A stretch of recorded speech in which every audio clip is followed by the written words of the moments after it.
The bill is passed, and without objection, the motion to reconsider is laid on the table.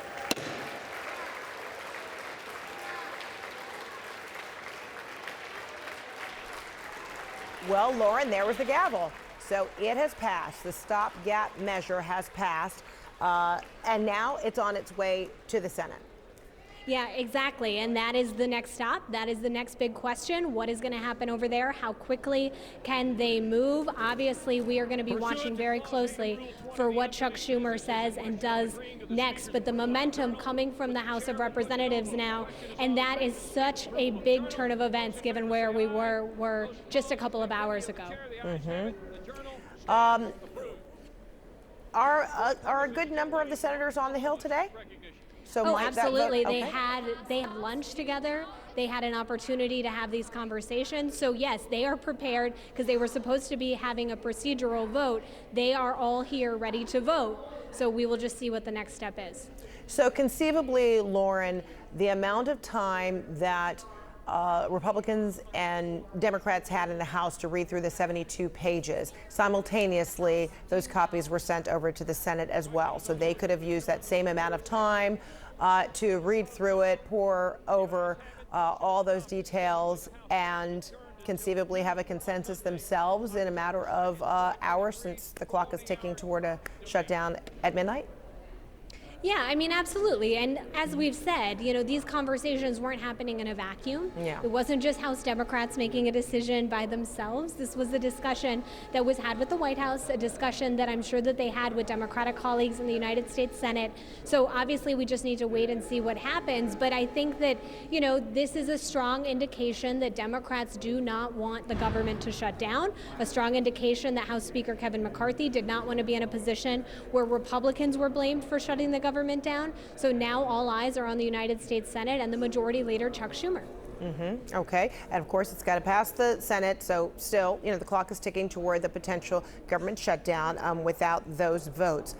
But if there's a way in which to assess this stage here, with the House now voting to pass the stopgap measure, is this considered a victory or defeat as it pertains to Republican leadership? Not as it pertains to, government staying open or not, but, all eyes were on Republican leadership in this stopgap measure. Yeah. That's certainly going to be in the eye of the beholder, Frederica. I mean, you saw House Speaker McCarthy say repeatedly that this is what a leader does, that this is what an adult in the room does. They make sure the government stays open. But there are going to be people on his far right who think that he betrayed the Republican conference, that he betrayed promises that he made to become the speaker, and he could face potential consequences for that. I think that Matt Gaetz has been very clear that he is deeply frustrated with the Speaker of the House. And it's not just Gaetz, there are others as well who have questioned McCarthy's leadership. But I think that there are others in the conference, Republicans who might be running in swing states for whom a government shutdown would have been extremely detrimental to their reelection, who think that the Speaker did the right thing today. So leadership and whether or not McCarthy did the right thing, that's really in the eye of different members within his conference. But obviously there's a huge question mark about what the future for McCarthy looks like now. This measure now, as is, makes its way over to the Senate. Would there ever be any potential of any modifications be ahead of a vote? That's certainly possible, but time is of the essence right now. We have hours to go until a government shutdown, and changing a bill takes time. You'd have to then send it back over to the House for passage. So, do they want to go back and forth with a volleying effort? I think that remains to be seen. And, obviously there's just a couple of hours now until midnight. Yeah, and we've yet to hear from Senator McConnell today, similar to how we have heard from House Speaker McCarthy a couple of times today. Lending hope to this moment. And now this stopgap measure has received its full endorsement as it will move on to the Senate. Should we make any guesses as to how long before they're able to assemble everyone in the Senate before a vote is to happen? Well, I think that because members were expecting that there was a procedural vote today, they are around. Obviously, it's always another question entirely how quickly the Senate can be assembled and members can be on the floor, but they were expecting that there was going to be action. Obviously, members recognize that there's a deadline looming, and they can be there pretty quickly. Okay, and Lauren, before I'm sorry, what was that? I'm hearing from one. Okay, I am hearing from my producer that House Speaker McCarthy might be coming out very soon. You're going to see him before I do, Lauren, so I know you've got eyes behind your head. You can see him from all angles, so when he comes out, I understand if you have to break away. If you could, Lauren, for us, quickly, just kind of summarize what this Stop Gap Spending bill is all about. It does allow for money toward natural disasters, but it's without Ukraine assistance. What else? Yeah, this is a 45-day short-term spending bill that funds the government through mid-November. Obviously, this is going to give them a couple of weeks to negotiate a fuller package, but this is where things could get very tricky because House Republicans have outlined to their members a very aggressive schedule that includes voting on individual one-year spending bills that would fund various agencies across the federal government. That schedule and those bills still face long odds in the House, but they are conservative bills that are going to be dead on arrival in the United States Senate. So even though there's this brief moment of bipartisanship potentially happening, you could then see a scenario where everyone digs back in their respective corners as they try to continue this fight to fund the government for a year. And of course, also at the heart are paychecks. Paychecks to people from Border Patrol to U.S. military. That was a big concern that many of them would be working without pay. This measure is assuring that there wouldn't be any furloughs, there wouldn't be anybody being asked to work without pay, but it would mean fully government working with paychecks flowing.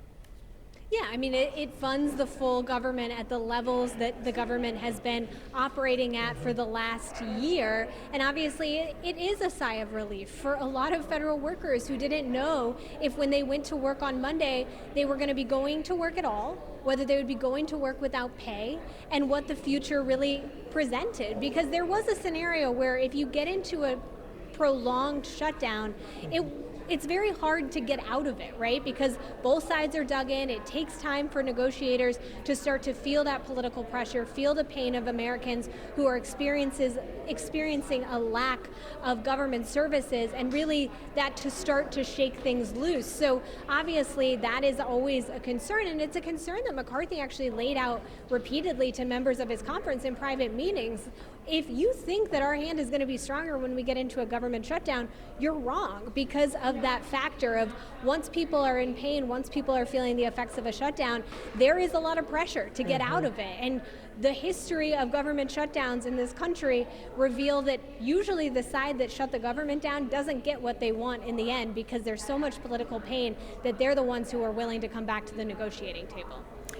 And again, while this vote has passed in the House, it is yet to make it over to the Senate. Hopefully that's something that will happen for us to eyewitness and you to talk us through one more time.